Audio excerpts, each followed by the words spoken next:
Welcome to Uncanceled on KCMO Talk Radio. I'm Kevin Keatsman in on a frigid Wednesday. And we've got a fun show lined up for you today.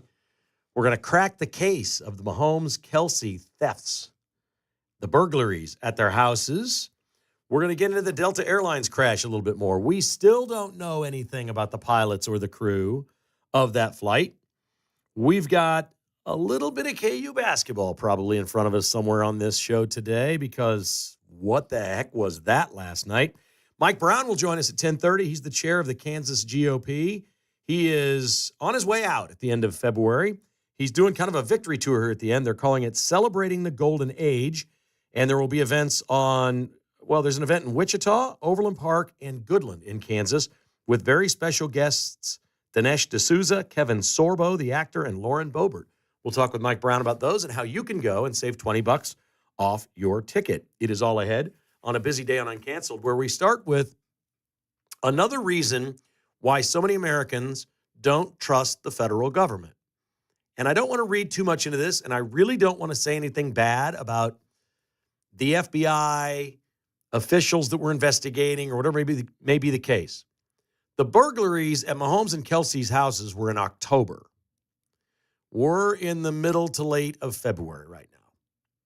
And they've picked up 7 Chilean nationals, and there's an indictment that was unsealed in a Tampa court in Florida that they've picked up these Chilean nationals that are almost certainly illegal aliens operating in our country with something that they actually put a name to. They call themselves the South American Theft Group, which is kind of strange to me. I'm not sure why it's exactly named that way, but it's not very clever. But it is who they are. And they've been picked up, and they're clearly the people because they had photos in their phones, cracking a safe, taking watches out, wearing Chiefs gear, having memorabilia. They clearly are the ones that hit Kelsey and Mahomes, and they've clearly been all over the country. And it's not just them because they already picked up 4 other dudes in Ohio that busted into Joe Burrow's house. It's reasonable to believe there's dozens, if not hundreds, of these people running around the United States. It's not just athletes. They've targeted CEOs of corporations, people that are known to be very, very rich but don't have 24-hour security at their home, which is probably an increasing thing. We've seen memoranda from Major League Baseball, NFL, NBA, NHL to all their professional athletes that you should probably hire security because these people, illegals, are running around our country stealing stuff from prominent people that they know are on the road and gone from home. It's verifiable. You know when somebody's playing a sport.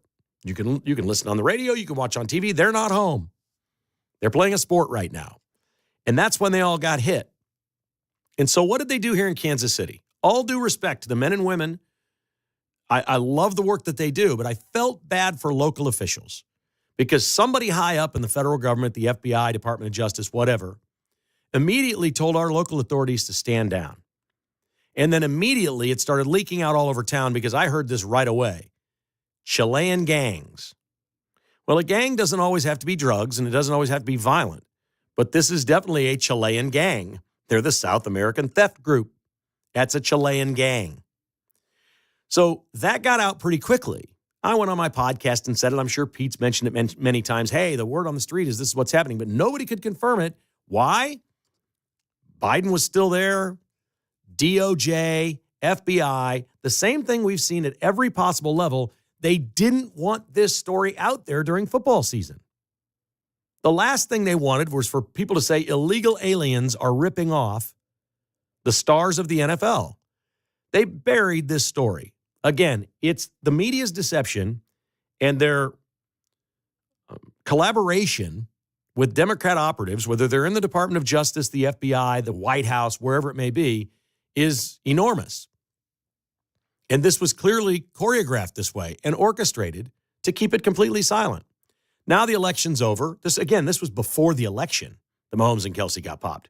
So before the election, now Trump's in, whatever. We're catching people and we're telling everybody what it is. It's a Chilean gang. We're picking these people up right and left. Heck, this is easy stuff for Tom Homan. We're going after nothing but criminals right now. And we're already seeing the DOJ, the FBI, and all of the different agencies working differently than they were before. So we'll take this as a win. But I feel bad for local officials who knew. The people in Kansas City knew. Our police departments knew. Sheriff's departments knew. These people knew that it was Chilean gangs. They were all aware. They'd all been told, hey, There's a string of these people running around the country doing this stuff, but don't tell the public. We can't confirm. We're investigating. Okay, well, here we are several months down the road. The Chiefs aren't in season.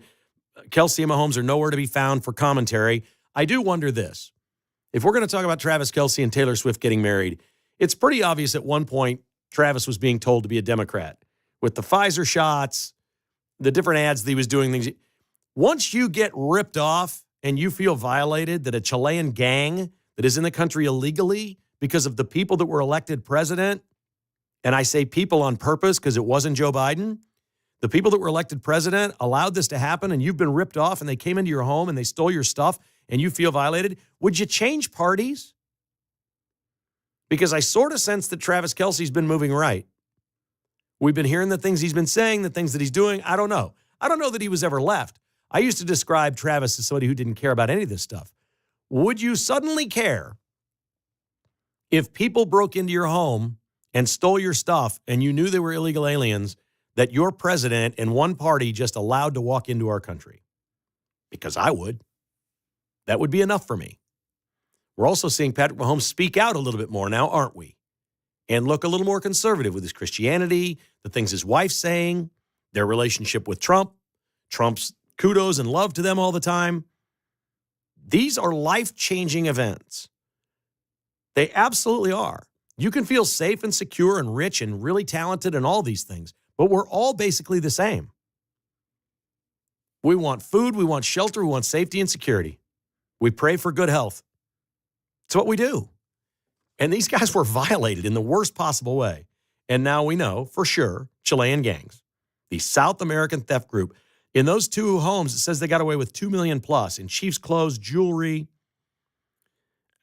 The picture of these clowns is laughable. It's in a hotel room. Either Mahomes or Kelsey or somebody had a safe that was small enough for them to carry out because they carried out and broke into it. They had a whole bunch of really nice watches and things, which the price tag shouldn't surprise you. Tom Brady wore an $800,000 watch to the Super Bowl to call a game on television. His watch was $800,000. And I would never say these people are asking for it, but Tom Brady clearly wanted the world to see that he had nearly $1 million watch on his wrist while he was calling the game. You could be a little more private and a little more concealed on some of these things. The other big story was the Elon Musk-Donald Trump interview on Fox News with Sean Hannity last night. I can tolerate a Sean Hannity interview when it's edited. His live interviews are awful because he just starts off on his talking points and just goes down the list of all the things that he's memorized. There was a little bit of that in this, but it was really watchable. It was a good interview. These men like and respect each other. Musk continuously called Trump Mr. President or the president. It was respectful. It was awesome. There's a lot of takeaways. Many of you saw it. I'm not going to recap everything that was in the interview. You can go watch that online or whatever, but it was cool. It was really good. I'll give you my headline from it. And this is really it. And I didn't think of this until this morning. I wasn't thinking it as I was watching it. I've needed a little time to think about this. Because they're going crazy on Trump and Musk on every front. That it's unconstitutional, which it's clearly not. That who's in charge, who's really the president. I mean, they're trying everything they can to discredit this thing. And they will not stop. This is tearing apart the apparatus that the Democrats have installed over decades. And they don't like it. And I understand they don't like it. They said in the interview they think they can find $1 trillion in savings. Fraud, overpayments, things like that. Here's the headline. If this doesn't work, if you watched that interview, you came away with the same thought I did. If Donald Trump and Elon Musk can't fix the spending in our federal government, it's beyond repair. Nobody ever will. We will keep going down the road with deficits until our economy and our country implode. Ultimately, when we talk about illegal aliens coming across the border and how Democrats want this to happen because that's voters for them, it all leads to one thing, and that is overthrowing the United States and getting rid of the Constitution. They hate the Constitution. It limits government. It's against everything they stand for. It gives power to the states and the people and limits the federal government's powers. It is a limiting document, and they hate it. Their goal is to get rid of it and write a new one. If the deficit keeps going and going and going, eventually this country will implode. It may not be my lifetime, but it may be your child's lifetime or your grandchildren's lifetime. It's coming. There's no avoiding it. And they made this very clear in the interview. Elon Musk said, it can't continue. Nobody can survive. Individuals go bankrupt, and this country will go bankrupt, and it will implode. If these two men are not successful right now, I think we're cooked. I think eventually this whole thing will come crumbling down. It may be 100 years from now. I don't know. Because we got a great economy and a great system. But the Democrats will play the long game. They'll pass it on from one generation to the next. They'll play the long game to get rid of that Constitution. If these two men can't do this right now, and Elon Musk says he's putting in technology to where none of this fraud can happen again, they're going to put landmines in there and roadblocks and red flags. Every nickel that's going to get spent by this federal government, $7.5 trillion every year, is going to be marked. It's going to be signed off on by somebody, and anybody that gets red flagged, caught, or steps on a landmine is going to be fired and put in jail. They won't be able to outsmart Elon Musk and his people. It's got to be put in place. He's giving himself a little over a year to do it, year and a half. It may take longer. If these guys fail and we don't clean this up in the way we spend our federal dollars, I don't think we ever will. And I had not thought of it like that until this morning when I thought about the things that Elon Musk said in that interview, because I think he's right. 913-408-7957. If you'd like to join me, that's 913-408-7957. This is Uncanceled on KCMO Talk Radio.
Whether you're a Jayhawk, Wildcat, Tiger, or KC Roo, we won't cancel you. Kevin Keatsman Uncanceled on KCMO Talk Radio 95.7 FM. All right, we're back on Uncanceled. Going to the phones here in just a second. Hang on, guys. I will get right to you. A couple of states have now defied Donald Trump with the transgender executive order that he signed about males competing in female sports. These are both at the high school level. In California, it involved a school playing against a Christian school and an athlete playing. In Maine, it involved a pole vaulter who just won the state championship. He changed his name to Katie, and they won the state championship. A trans boy in high school sports. This is going to be interesting because if he wants to, I'm not saying go arrest somebody, but why wouldn't you, in the middle of what Doge is, why wouldn't Trump come out right now and say, we're freezing all federal funding to the state of California and the state of Maine. We're freezing the funding. We're not taking it back. We're just freezing it. You're not getting your payments. You're not going to get any more payments until the governor in each state does something to rectify the situation. Figure it out. You get no federal funding, zero to your state. That's every district, not just the one where it occurred. You figure it out in your state. You're getting no money from us until you do. You defied an executive order, which is probably a crime or is criminal at some level, but we're not going to go prosecute somebody for doing this. We want the states to figure it out. I would love to see him do that in the state of California and see what Gavin Newsom does. It'd be very interesting to see what Newsom would or would not do concerning federal funding for the schools in California. All right, let's go to the phones, and Mark in Independence is up first. Good morning, Mark. How are you, sir? Hey, Kevin. It's good to talk to you and good to listen to Mundo just before you. For sure. The reason I'm calling in, I'm going to tie in the Tom Brady $800,000 watch on TV in the federal government. My dad had a degree from economics from Baylor when I was growing up. He taught me a lot of stuff, and he always used a term for people that like to flash their money around, or even about the government. He said, when you flash money around or spend it unwisely, there's a term for it. It's called conspicuous consumption, where everybody sees it and you know it for what it is. Also, the federal government is guilty of another term. It's called feather bedding. That's where you overhire people or you create jobs that you don't really need. It's kind of like the old elevator operators that we used to have in downtown Kansas City, where you really didn't need a guy pushing a button for you as to what floor to go to. The other thing is with the IRS, firsthand experience. I'm co-trustee on a trust. I had to get a tax ID number for the trust. So I go to fill out their stupid form online. It wouldn't work. It wasn't conducive to a co-trustee. So anyway, right. I couldn't get two CPAs to get it done, nothing. So finally, I finally get through to the IRS. So I get through past the first call taker. Then they put me on hold again to talk to their so-called trust department. I get the trust department. It sounds like a bunch of party girls. I talked to two different ones, including a supervisor. They said they were not well trained on trust, but yet they were supposed to be the trust department. Yeah. So we believe everything you said here, and everybody listening has had an experience with the government that was not pleasant. We've all been there. Well, but they do need more trained call takers. I mean, you should be able to call your IRS on a tax situation, within certain parameters. But they do need more call takers, but they got to be properly trained. I won't disagree, and thank you very much for the call. Great call, Mark. Appreciate you calling as always. The solution is a simpler tax code and no IRS. That's the easier way, and technology that takes care of all of it. That's the easier way to do it. Simplify the tax code, get rid of all the deductions, and let's figure this thing out. Here's Tim in the Northland. Hi, Tim. Welcome to Uncanceled. Well, Kevin, I caught you talking about the Chilean theft gangs there, and I hearkened back to the Super Bowl as to how bad we played, particularly two players. I'm sorry, it's just the two players they happened to rob. Now, I'm not saying this happened, but I'm saying this is definitely within reason. Mr. Mahomes, Mr. Kelsey, we've been to your house once. We really like the Eagles this year. We got a lot of money on them somewhere. We'd like you to make sure that the Eagles cover our bet. Now, I don't know that happened, but I don't know that it didn't happen. I don't know how we would find out unless Mahomes or Kelsey said something, but I imagine they would keep that under wraps. But if you look at the players who played the worst, it's those two guys. Now, concerning Trump and okay, let me stop you right there. No chance that happened. One, they could have won the game by a point, and the Eagles still would have covered. The Chiefs got blown out, so no chance. Secondly, I think they would have gone to authorities if they were getting blackmailed. Well, they could have, but it's going to be kept under wraps. That's my Gotcha. point. We may Okay. never know, but I'm just thinking. I think as we bad know. as they played, I think we saw know. Chelsea standing there doing nothing. I think we Okay. know that didn't happen, but go ahead. Next point. Yeah, I like your idea on the cutting off the funding to the states until they obey the executive orders. I think that's terrific. And God help Trump and Musk to get the government accountable with whatever programs and things he needs to get in there.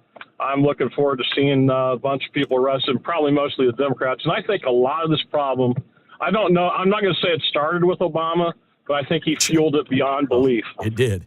I'm with you, man. I think everything that we're experiencing started with Obama. Everything. All this polarization, we can't get along. Who started that?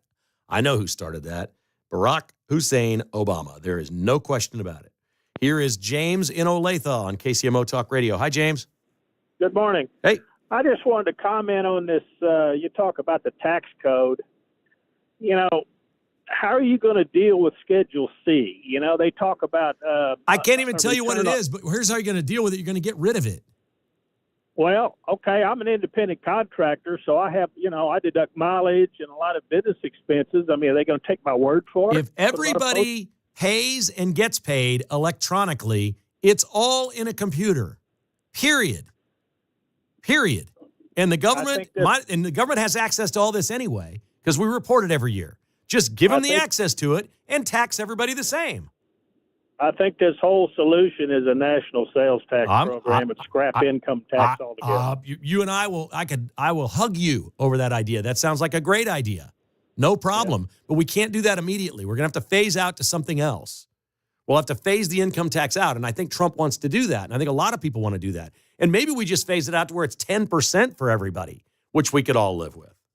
Mike Brown joins us next, the chair of the Kansas GOP. This is Uncanceled on KCMO.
Kevin Keatsman Uncanceled. 10 to 11 a.m. on 95.7 FM, KCMO Talk Radio. Mike Brown joins us now. He is the chair of the Kansas GOP. He is ending his term as the chair of the Kansas GOP because I think he's ready to go make some money again after basically volunteering and doing great things for the state of Kansas. They're going to be celebrating the golden age next week at 3 different locations around the state of Kansas on February 25th in Wichita with special guest Dinesh D'Souza, the 27th in Overland Park with actor Kevin Sorbo, and the 28th in Goodland with Lauren Bobbitt. We'll talk in a minute about how you can get tickets and go to these events if you'd like. We say hello to Mike Brown. Hi, Mike. How are you today? Hey, I'm doing great. Good morning, Kevin, and thank you so much for having me on. It's good to be with you. Let's start with the news of the day, and that is Laura Kelly just getting pounded down with the override of her veto on this sex change puberty blocker legislation. What the heck was she thinking vetoing that? Why didn't she just let it go away? Because Laura Kelly, at the end of the day, claims that she is a middle-of-the-road Kansan and a Democrat, and she is anything but that. She is an ultra-liberal left-winger that the more left-wing it is, the better it is. Her words do not match her actions, and that has been true for the entire time she's been the governor of Kansas. And it did not surprise me one bit that it happened. It also was quite a relief to know all of the work that we did as the Kansas Republican Party and that Kansans across the state did last year in making sure we increased our supermajorities in the House and the Senate such that we overrode her, and it is now officially a law that young people that are trans-type folks are no longer underage able to have a life-altering permanent change surgery. Because and thank God we did it. Yeah, because we all agree as a society, we're really not much of a society if we don't protect the youngest and the oldest among us, the most vulnerable. And this is about bad parents, bad people getting a hold of kids, talking them into doing something when they're 12 years old that they're going to regret the rest of their life. I can't even imagine. I mean, you can't buy a beer till you're 21. How can you mutilate your genitals and take puberty blockers? The whole term puberty blocker to me, Mike, is disgusting. Why would you want to stop something as natural as puberty? Yeah, it is part of the human condition. It's not an option that you pick that's good or bad. It is what it is. I just thank God that, when I was 4, that my parents didn't allow me to chase my dream of being a pirate and have my leg cut off and an eye plucked out. I mean, it's just so bizarre that people let these kids make these permanent life-altering decisions, and the fallout of this for those people who think it's a good idea now. I mean, think about how many times, Kevin, you and your audience thought something was a good idea when you were 15 that you look back on and think, well, now I know that was a really bad idea. Thank God I didn't do that. Horrible. This is what's going to happen, and it's going to turn into, in my opinion, it's going to turn into a bigger problem, a suicide-type issue at some point. It's going to be bad. It's just, I'm so happy that in Kansas we have Republican common sense running the show, even though we have an ultra-liberal governor, that true Kansas ideas and principles and good conservative family values are at the table and making these decisions. And I want to personally thank the entire Kansas Senate that voted for this and the entire House of Representatives, the legislature at large. Thank you, thank you, thank you for who knows how many kids. Is it true that she averages about 35 vetoes a year and her last couple of years in office is going to be worse than that everything that comes to her desk, she's just going to veto? I believe that's probably the case. That is the prevailing thought. The good news is almost all, if not all, of her vetoes will be overridden. That is why we did so much work across the state. We crushed it across the state. We increased our supermajorities in the House and the Senate, Kevin, in, believe it or not, in Johnson County, Kansas. That's where we increased our margins. Common sense has come back, and crazy has left the room. Well, she knew her veto on this one was going to get crushed. I still can't figure out why she wouldn't just let it die on the vine and become law or whatever you would do to not bring attention to the fact that history will not remember her well. I'm sorry. That's not the winning side of this issue. It certainly isn't even close with the people of Kansas. I'm amazed sometimes at what Democrat politicians will do. Why didn't she just push this off to the side and whatever happens with it, just let it go? In my opinion, and I don't talk to Laura Kelly, and certainly she doesn't call me to check on her advice for the decisions she makes. But I don't think it's a stretch to say her ideology, left-wingism, dominates her Okay. decisions about these things. So she really believes in it. Matter. That she really truly believes that, letting a 13-year-old go in and have sex reassignment surgery, puberty blockers, permanently change their ability to have babies, permanently change their life for the rest of it. It's just unbelievable. We don't let them drive at 13. We don't let them buy liquor. They can't buy cigarettes. They can't join the military. They can't own a gun. There are all of these things that you can't do, but somehow reassigning yourself, yeah, it's okay. That's not a bridge too far. It is. It's maddening. It's beyond unbelievable. It angers me that this is where we find ourselves, and it's all in the name of money for doctors and hospital networks, and it's also 100% that anything crazy, more crazy is more better. Wow. That is crazy. We're talking with Kansas GOP Chair Mike Brown. Mike, what is on the agenda for this year, and what will the battles be that she vetoes that will be close for Republicans to maybe not all agree on? What are the important issues in Kansas this year? Well, the big issues, obviously, were the one that we overrode her on yesterday on the child mutilation bill. The other is going to be on anything to do with taxes. There are multiple committees running tax bills that will all come together into one out of the House, one out of the Senate, and maybe they'll even be identical. But the Senate and House tend to have a little bit different temperature and a little different motives, and so they may not be exact. But in the end, property tax relief is front and center. It is now a driver in Topeka. We've got this one taken care of yesterday, and now property taxes is on display, and that's next. We're going to get property taxes under control. We're going to rein in these counties, and we're going to rein in these appraisers, and this is all coming, and it's long overdue. Similar to what we're watching happen in Washington, D.C. with President Trump, Kansas has been running wild off the porch with no leash and no supervision, and now Daddy's home. It's time. Now we're going to get our house back in order. Is the surplus gone? There was a surplus in Kansas a few years ago. Is there still money there, and are we running on budget right now in Kansas? So there is still a reserve amount. It depends on who you ask, because it's government accounting. I'll just tell you, I'm a businessman. You can't get different numbers out of our financials. They are what they are. But in government, there are all these variables and inputs and differentials, and But the overall overarching thought on that is that I believe there is consensus that there is still surplus money in the coffers. And with the legislature having full control, I believe that money is not only going to stay there, but it's going to be used to offset property tax relief. That's new. That's great news for people's ears to hear about property tax relief. What do you know about? We heard the Royals say, John Sherman said a couple of days ago in Surprise, Arizona, that the Royals have a deal buttoned up. I haven't heard about any money in Jackson County or the state of Missouri or Kansas City, Missouri, and everybody's saying, well, this must be Kansas. What do you know about the Royals moving to Kansas?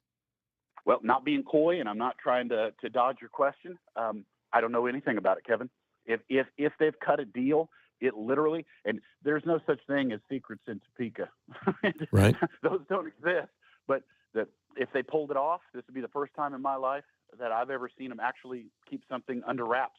But when I read that the owner, Sherman, had said that there was a deal in place and that it was, ready to ink, I was surprised as anybody. I'm unaware of anything along those lines. I don't know anything about it at all. Okay. Does that make you think it's in Missouri? It kind of does, because as I said a minute ago, and like you said on the Missouri side, I mean, maybe I haven't talked to the Missouri chair or the Missouri party, but when you don't hear anything at all and suddenly something happens, it makes you think then things were moving out of my view or out of my earshot. And so it must be, and honestly, I think Kansas was in the hunt. I think we were certainly, and maybe we're going to end up with it. But I think at least my prevailing thought on it is that it was going to ultimately end up back in Missouri regardless, and that Kansas was being used as a negotiating backstop. And that's okay. That's not a knock. It's right. Business. You got to go get the best deal they can. Do you believe the same thing about the Chiefs? Yeah, I don't think, honestly, I thought that through and had several conversations, and I just don't. The Royals were the best shot of moving a major sports franchise to Kansas. I just don't see the Chiefs. I don't see the Hunts having an appetite for Interesting. walking away from the Missouri side. I just don't see it. It's so interesting because no owner of any pro sports franchise has ever turned down 70% of their stadium free. Never. Ever. Never. You're telling me you think both teams are going to turn that down. By the way, not just the stadium, any economic development around it. So if they want to build and develop and do stuff around their stadium, they can use star bonds for that as well. You really think these teams are turning down 70% for free? The answer to your question is no, I don't think they're turning down 70% for free. I think they just went back to Missouri and negotiated it, and they got the deal there. How? 70%. How can they? I mean, they don't have a star bond. Nothing's happened in Jeff City. How can this be? Yeah. Where there is a will, there is a way. And something tells me that Jefferson City will figure out how to keep their only NFL franchise and 50% of their MLB franchises in the state to keep collecting the income tax and all the other revenue that comes in, sales tax from all of that. They're gonna match Kansas. I'll be floored, Kevin, if we get down the road further and I find out that I'm wrong on this. Knock me over with a feather. So can that be on a governor's promise? Could Governor Kehoe have said to the owners of these teams, hey, I got you. I'll match this. We'll figure it out. You leave the heavy lifting to me. I've got this. Could it be something as simple as that?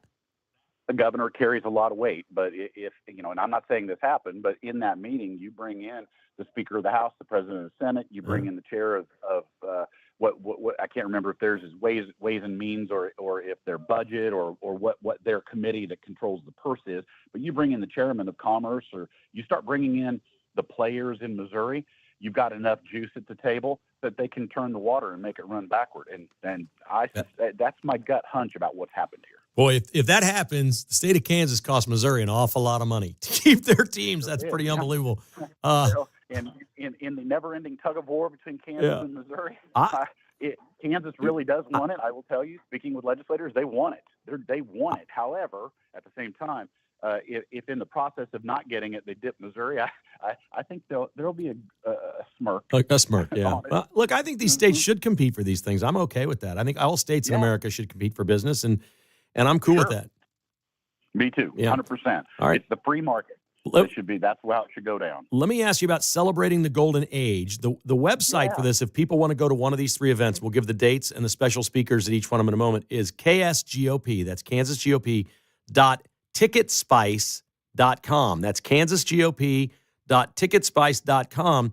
And if you use a promo code KKHI, which is the acronym for my podcast, it's $20 off. If you want to go to one of these events, you've got Dinesh D'Souza, Kevin Sorbo, and Lauren Boebert coming. Where'd you come up with the idea? And tell me what these are all about. Oh, these are so great. The idea of the whole thing is celebrating America's golden age, and the tip of that spear was President Trump. This was the thing he said the night that he took the stage at 2 a.m. In South Florida and announced that he was that he had won and that he was claiming victory. Right then, he called it America's golden age. And I thought to myself, I've got to remember that, and I got to hold on to it because that's how we're going to celebrate all of this. And then with increasing our supermajorities in the Kansas House and Senate and all the other wins we've had in local elections in 2023, it just seems when I'm not running for chairman again, I really wanted to have the opportunity in our state, in Kansas, and it's not about me. It's about President Trump. It's about the wins that we had as Republicans. I wanted to have an opportunity for all of us to get together and celebrate that because we didn't get to do it together. When he won in November, everyone was at home at 2:30 in the morning or up early the next morning to find out, and there wasn't an opportunity to celebrate it. And I want folks to have that opportunity. All right, so that's what this is all about. These events are next week, February 25th in Wichita. Dinesh D'Souza is the special guest speaker. On the 27th here in Overland Park, Kevin Sorbo, the actor, will be the guest speaker. On the 28th in Goodland, Lauren Boebert, the congresswoman, will be there. Tickets are available again at ksgop.ticketspice.com. That's ksgop.ticketspice.com. And if you use the promo code at checkout, KKHI, you can save $20. Pretty good deal. I'm guessing you have different levels of seats, engagements, sponsorships, meet and greets, and things like that? We do. We've got, ultimately a $95 ticket with a $20 discount is a $75 ticket. It's going to get you a great meal, a drink or two. It's going to get you an opportunity to hear the speakers themselves. And then there are upgrades from there. There's $200 per ticket VIP tickets. There's opportunity to buy tables. There's opportunities to be a sponsor of the event. We still have a couple of those opportunities available. It's just going to be so much fun, and it's going to be a celebration. It's a party, and we want everybody that's interested in partying and celebrating all of the wins that this never-ending winning train that we're riding in both in Kansas and in America with President Trump. We want to celebrate this. I want to celebrate this with everybody. I can't wait. Mike, congratulations on a job well done as the chair of the Kansas GOP. We wish you good luck with celebrating the golden age. I'll mention it a couple more times for our listeners before next week. We always appreciate your time and your energy and the great work you've done. Thank you very much, sir. Thanks a million, Kevin. Thanks, everybody. Vote Republican. Yes, sir. I love that. There's Mike Brown. He is the, outgoing chair of the Kansas GOP, and those 3 events are slated for next week. If you'd like to go, we've got all the information for you right here at KCMO Talk Radio.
It's Kevin Keatsman Uncanceled on 95.7 FM, KCMO Talk Radio. All right, a couple of big stories here, then we'll lighten it up a little bit with Mark. Donald Trump has just unloaded on Volodymyr Zelensky on Truth Social. He writes, think of it, a modestly successful comedian, Volodymyr Zelensky, talked the United States of America into spending $350 billion to go into war that couldn't be won, that never had to start, but a war that he, without the U.S. and Trump, will never be able to settle.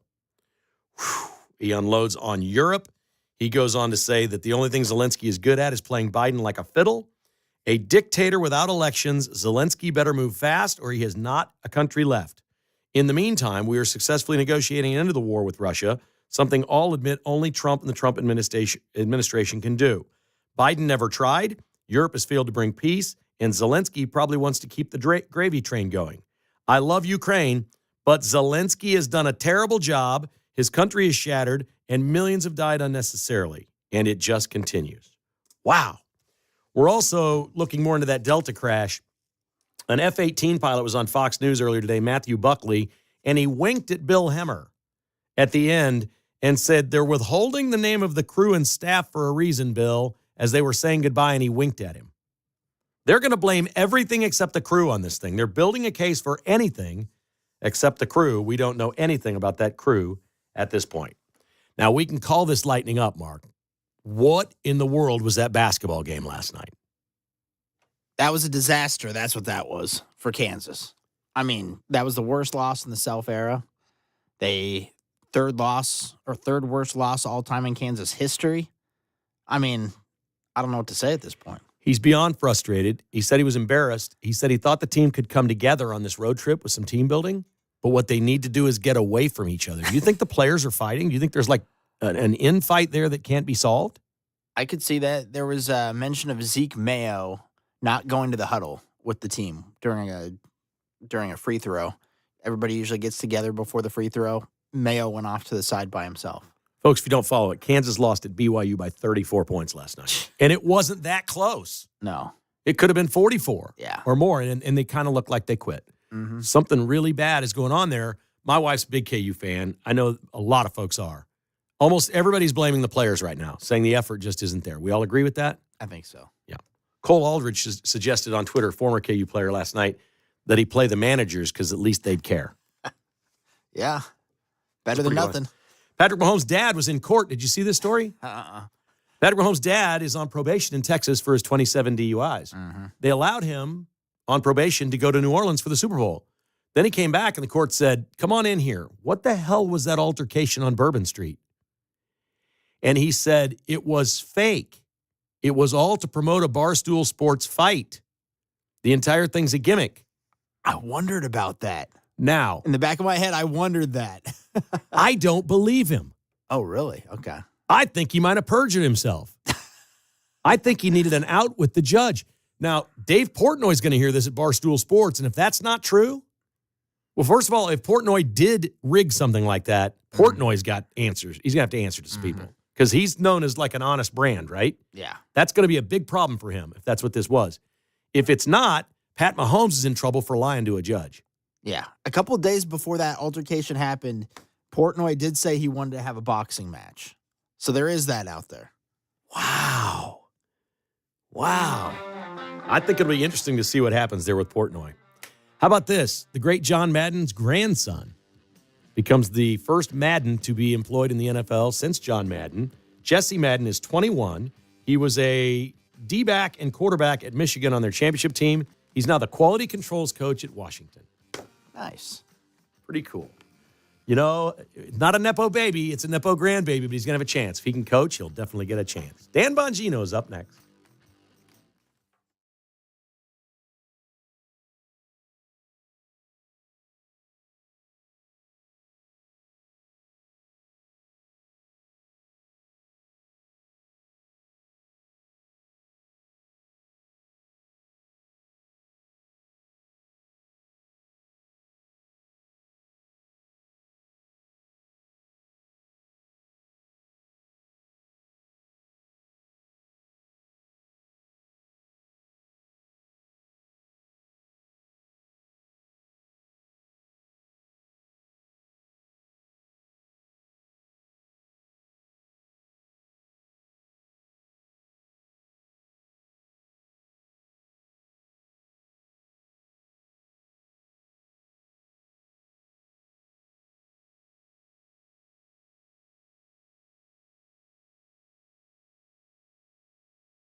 Check, check, check. Unbelievable.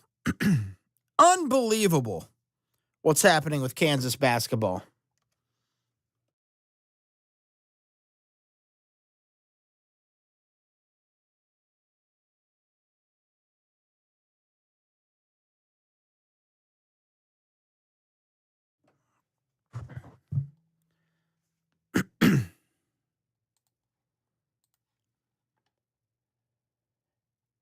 It is unbelievable what is happening with Kansas basketball. Good morning, good afternoon, or good evening, whenever you happen to be listening to this podcast. This is the Jayhawker Talker Podcast, a podcast affiliated with the Heartland College Sports Podcast Network. My name is Mark Van Sickle. Don't forget to download, subscribe, give it a 5-star rating. Tell a couple of friends who like the Jayhawks about this podcast. We'll keep this thing rolling. I know it's not an every week, it's not a weekly podcast anymore. Doing about one a month, maybe a couple a month as we're getting closer and closer to March Madness. But this is absolutely ridiculous what has happened to this Kansas Jayhawks basketball program this season specifically. I'm not going to go out there and say that Kansas basketball is over, that they're done, they're not going to be a tournament team. I'm not going to go down that rabbit hole. But look at what has happened this season. You look at where they started. They were the AP preseason number 1 ranked team in America, and for good reason. They had a core group of players returning: Hunter Dickinson, KJ Adams, DeJuan Harris Jr., and then Bill Self landed one of the best transfer portal classes in America, getting Zeke Mayo, an elite scorer, David Coit, another elite scorer, A.J. Storr from Wisconsin, Rylan Griffin from Alabama, great role players.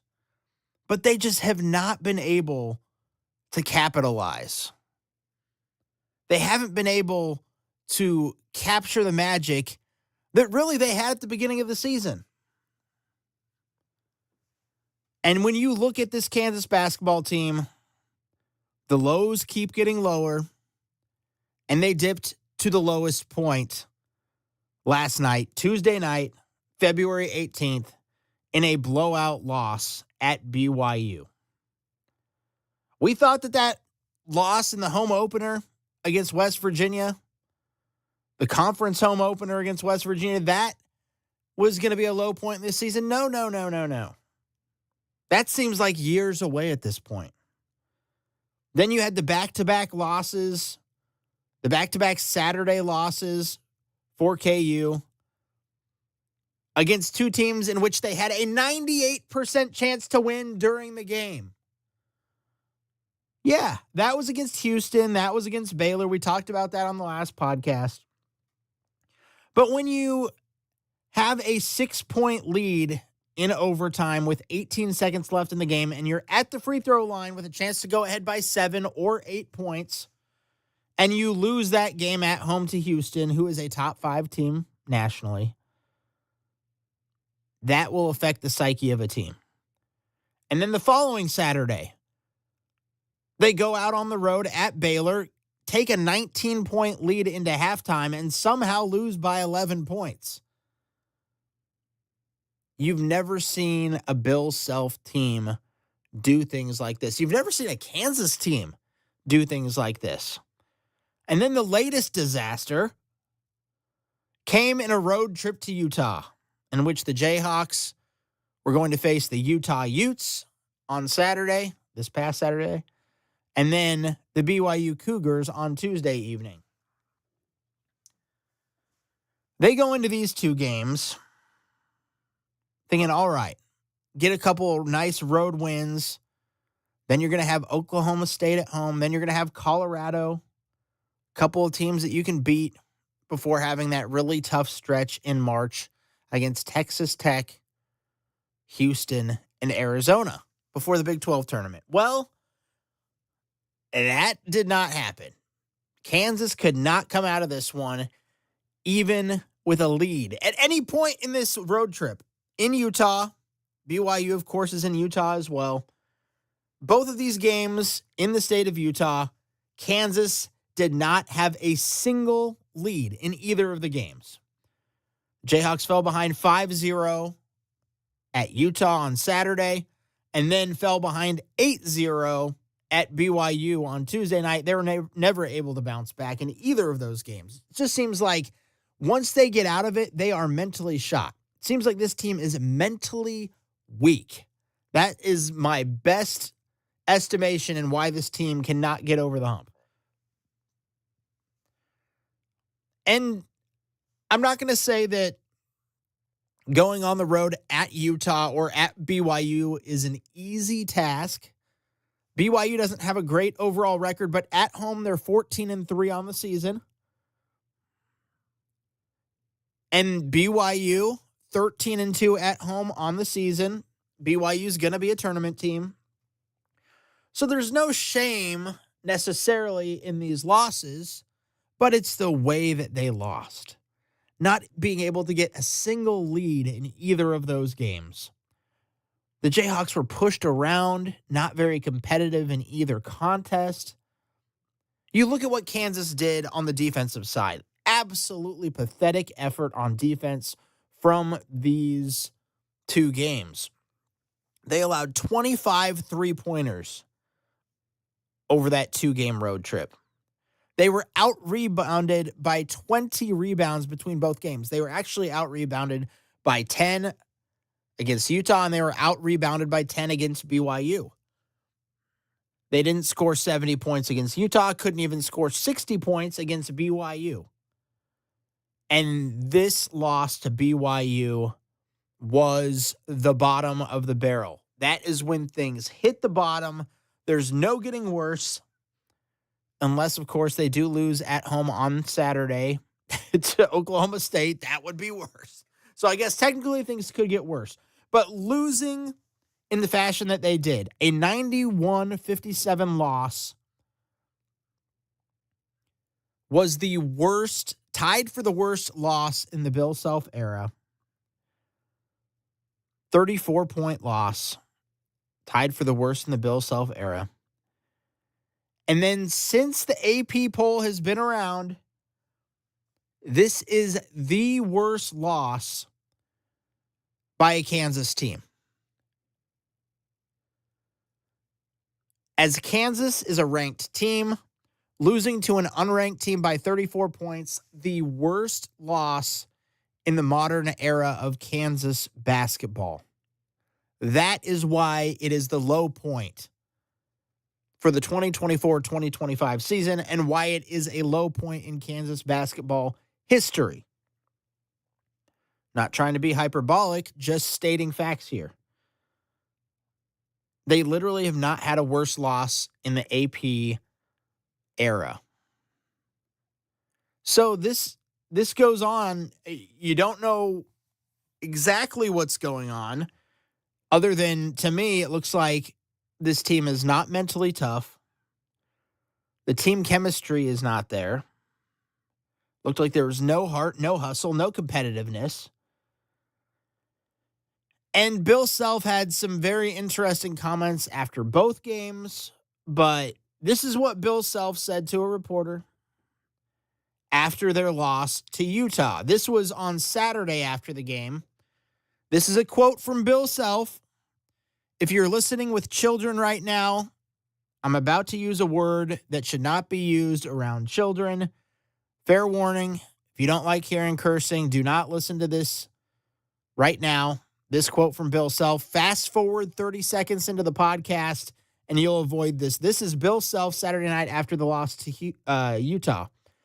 Quote, I've obviously done a shit job of getting these guys to understand the way we have to play in order to give us a chance to win. I'm tired of regrouping. As an entire organization, we need to accept responsibility. Coaches, players, everybody. That was Bill Self after the loss at Utah on Saturday night. So Bill Self saying that he needs to do a better job of coaching. Then he says the entire organization, everybody needs to do a better job. Coaches, players, everybody. So he's putting it on himself after that loss to Utah, needing to get everybody back in line. But then after they go to BYU and lose 91-57, the worst loss in the Bill Self era, the worst loss in the AP era of Kansas basketball, Bill Self sounded even more defeated after this one. I am going to read you the full quote. Jayhawk Slant on Twitter had the entire quote from head coach Bill Self. He said, this is what Bill Self said after the loss to BYU. He said, we need to get away from each other. I'll tell you that point blank. I thought this would be a great opportunity to be a team bonding situation, but it hasn't been. It has not been a good trip, and you guys need to get home. We probably will get home around 5 a.m, get away from each other for a day. Then let's regroup on Thursday and start looking at some of the things we can do to be more connected, more intangible oriented. When we play with intangibles, that leads to playing to athleticism, which leads to toughness, which leads to playing to connectivity and a lot of things. So first part of that quote right there, this is the first part of the quote. We need to get away from each other. Bill Self thought going into this trip, this road trip to Utah, well, they probably fly, but this road trip to Utah where they're going to be playing at Utah on Saturday and BYU on Tuesday, they stayed out there. They didn't come back to Kansas and then fly back. After they played at Utah, they just stayed there for a couple of days to play BYU. They didn't lose to Utah, fly back to Kansas for a couple nights, then back. They just stayed there. So Bill Self thought that this trip was going to be a team bonding experience, something that could push them forward in their season, something that could maybe get them over a hump that they keep running into during conference play. He thought that this would be a road trip where maybe they could get a win at Utah and at least be competitive against BYU, if not maybe pull off the upset at BYU, because BYU was a 2.5-point favorite in that game. Bill Self thought this could be a trip where they could have some team bonding and get this team chemistry together. And then it turned out that that was the exact opposite of what happened. This road trip ended up turning into a disaster. This road trip, instead of being a team bonding experience, it ended up being a team dysfunction experience. The team is now more dysfunctional than when they traveled to Utah on Saturday in the first place. Maybe they traveled on Friday last week, but you get the point. Instead of being a team bonding experience, it became team dysfunction. And you could see it out on the court. There's nothing in which this team was doing that looked like team cohesiveness. All right, back to Bill Self. Here is the rest of the quote. He says, right now, our intangibles are not where they need to be, which leads to looking a step slow, which leads to being on an island, which leads to poor communication, which leads to a lot of different things. Certainly, we have to tighten this stuff up before we actually say we're guarding something wrong. We're not running something right. When you don't run something when you're not connected, it's never going to look good. We've got to tighten that up first. So Bill Self saying that they need to tighten up the intangibles, and he's given some coach speak and all that. But the thing that everybody's talking about today, the quote where he says, we need to get away from each other. Bill Self essentially admitting that this team is on each other's nerves, that they don't like each other, that they're not having fun together. And who would have fun after back-to-back losses against Utah and BYU, with the BYU loss being the worst loss in Kansas basketball history, modern history at least. Losing 91-56 to an unranked team. So there is a lot going on there. There is a lot happening with this Kansas basketball team, and none of it is good right now. You look at where this team has fallen. It's absolutely incredible how far this team has fallen since the beginning of the season. Kansas was the AP preseason #1 team in the nation. And the Jayhawks didn't look like a bad team at the start of the season. They came out of the gates firing. They had some big wins. They had that big win over North Carolina. That game was at Allen Fieldhouse. They had a couple of nice neutral site wins against Michigan State and Duke. And now you look back at the season. I know sometimes those early season wins, maybe they don't stack up as you look later in the season. Maybe a team isn't as good later in the season. But you look at some teams, they get better as the season goes along. North Carolina, not having a great season. They're probably going to miss the tournament. They're going to be a bubble team at best. But you look at Michigan State and Duke. Duke right now is the #3 team in the nation. Michigan State, number 14, a top 15 team in the nation. So it's not like Kansas lost the talent on their team. The talent these kids have, that they possess. They beat a great team like Duke. They beat a good team like Michigan State. They beat a solid program like North Carolina.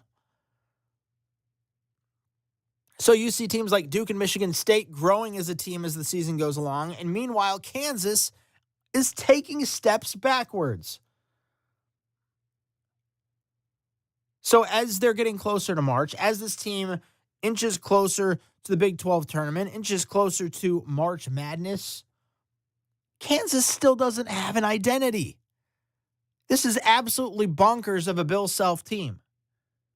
You've got Hunter Dickinson, who's a big dude who should be getting 20 and 10 every game, somehow doesn't have the athleticism to jump to get a rebound. He had a decent game as far as rebounds go against BYU, but this guy is unathletic, can't run up and down the floor.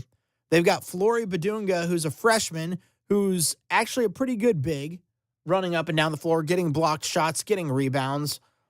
Bill Self keeps pulling him in and out of the starting lineup. I think that's part of the problem here with Bill Self and coaching, the coaching aspect of it. Pick a starting five and stick with them. I believe they've had, I need to go back for the next podcast. I didn't have the research done before the podcast today. But I believe they've had 12 different starting lineups this year. 12 different starting fives. Now, a couple of times it's been because of injury, but a lot of the times it's just Bill Self tinkering with the starting five, trying to get a spark, trying to get something going. And then he mixes it up after they lose, and they keep losing. It's win, loss, win, loss, win, loss. It's happened throughout the entirety of Big 12 play, and now they have back-to-back losses on their hands at Utah and at BYU.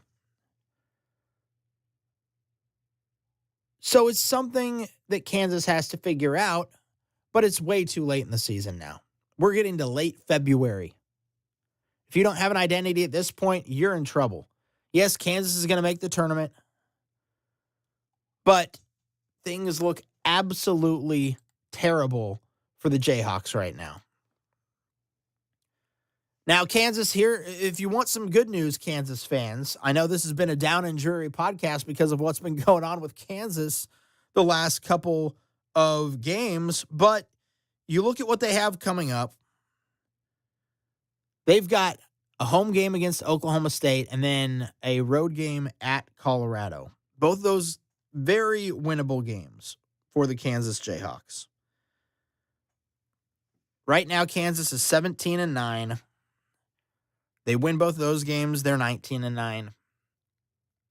And then you've got a tough stretch in March to close the season. Tough stretch. You got Texas Tech at home. They are ranked number 9 currently. Then you're at number 5 Houston. And then you close the regular season at home against number 19 Arizona. So you're closing out March before the Big 12 tournament against 3 ranked teams.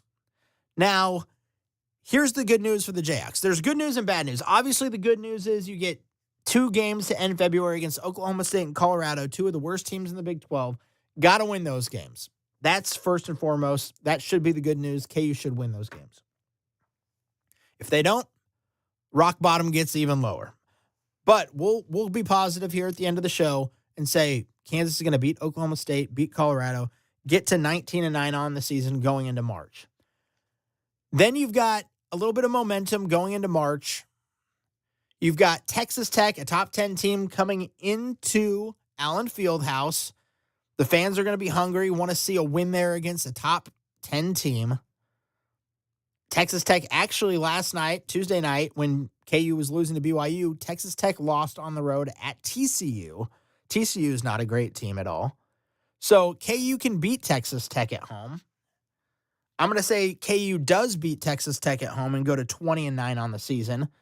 At Houston, a top 5 team in the nation, a team that KU should have beat at home, but ended up losing in double overtime. I don't see Kansas going on the road and beating Houston after what's happened this season. So I'll say that's a loss. So Kansas at that point would be 20-10 on the season, going into the final game of the regular season against Arizona, who is a top 20 team. I'll say they beat Arizona. I know a lot of people will be picking Arizona to beat Kansas, but I'm going to say Kansas finishes the season winning 4 of their last 5, beating Oklahoma State, beating Colorado, beating Texas Tech at home, losing at Houston, and then beating Arizona at home to close the regular season. That would put them at 21-10 for their overall record on the season. That would put them at 12-8 in conference play. And that would set them up for probably a 5 seed in the national tournament. The Big 12 tournament is always a free-for-all. It's always going to be crazy. The Big 12 is one of the best conferences in the nation. So the Big 12 tournament probably won't have much influence on the seeding. I think that the committee is going to have their seedings pretty much set before the conference tournament start. I think if KU finishes 21-10 with a 12-8 record in the Big 12, I think that they will be a 5 seed in the national tournament. So they would be a 5 playing a 12 seed. It'll be interesting. But with the way that this Kansas season has gone, being a 5 seed in the tournament would be the lowest ranking that Bill Self has had as a Jayhawk. But after how the Jayhawks have looked at times this season, a 5 seed would not be the worst thing. If they go out there and beat Oklahoma State, beat Colorado, and then lose to Texas Tech, Houston, and Arizona to close the season, this Kansas team could drop to a 10 seed, maybe even 11 seed, 12 seed maybe. It could be very rough if things go poorly in March to close out the regular season for Kansas. But being the positive person I am, I'm going to say Kansas beats Oklahoma State, beats Colorado, beats Texas Tech, loses to Houston, but then comes back and beats Arizona to close the season on a winning 4 out of their final 5 games to close the regular season. Hopefully that's the case. We'll see how it all plays out. I think the next time I do one of these Jayhawker Talker podcasts will probably be, let's look at the dates here. I will do one after the Houston game and before the Arizona game. So they play at home against Texas Tech on Saturday, March 1st. Big Monday at Houston on Monday, March 3rd. And then they'll close the regular season at home against Arizona on Saturday, March 8th. So that week between Tuesday, March 4th to Friday, March 7th, be on the lookout for the next Jayhawker Talker podcast. We will talk all about where the season has gotten to at that point. Will Kansas have beat Texas Tech at home? Will they have beat Oklahoma State and Colorado? Those couple of games that they should win, that will be on the docket for that one. How did they look against a top 5 Houston team on the road on Big Monday? I will cover that as well. And then we'll talk about how they can end the season at home against a top 20 Arizona team. And then, of course, after the regular season is done, I'll have to do a couple more podcasts. Want to get into the Big 12 tournament, maybe do a podcast on the seeding, how Kansas could look there. And then, of course, we'll wrap up the Big 12 tournament with another podcast and talk about the March Madness seeding, where will Kansas land, and how their path looks to a Final Four. Because right now, people are all nationally, locally, everybody's talking about how Kansas is going to be a one and done this year. They're going to be a 6 seed, 7 seed. A lot of people are saying that. And they are just going to go into the tournament, be a one and done, not even get a win in this year's tournament. When people are doubting Kansas like that, that's usually when they make a little bit of a run. So I'll cover that for you guys as well, talking about a potential tournament path for the Jayhawks. So over the next month or so, I'll probably get another 3 podcasts, maybe 4 in. So I'll be doing more podcasts as March and March Madness comes around, because I know you guys want to hear the content, and there will be much to talk about. So the next episode will be out the week of March 3rd. Kansas at Houston on Big Monday, March 3rd. I will do a podcast after that sometime between March 4th and March 7th before the Arizona-Kansas game. So that's it for this edition of the Jayhawker Talker podcast. As always, thank you for listening. Tell a few friends about it. Give it a 5-star rating wherever you listen to your podcasts. Of course, this is the Jayhawker Talker podcast in affiliation with the Heartland College Sports Podcast Network. My name is Mark Van Sickle, and until next time, rock chalk, Jayhawk.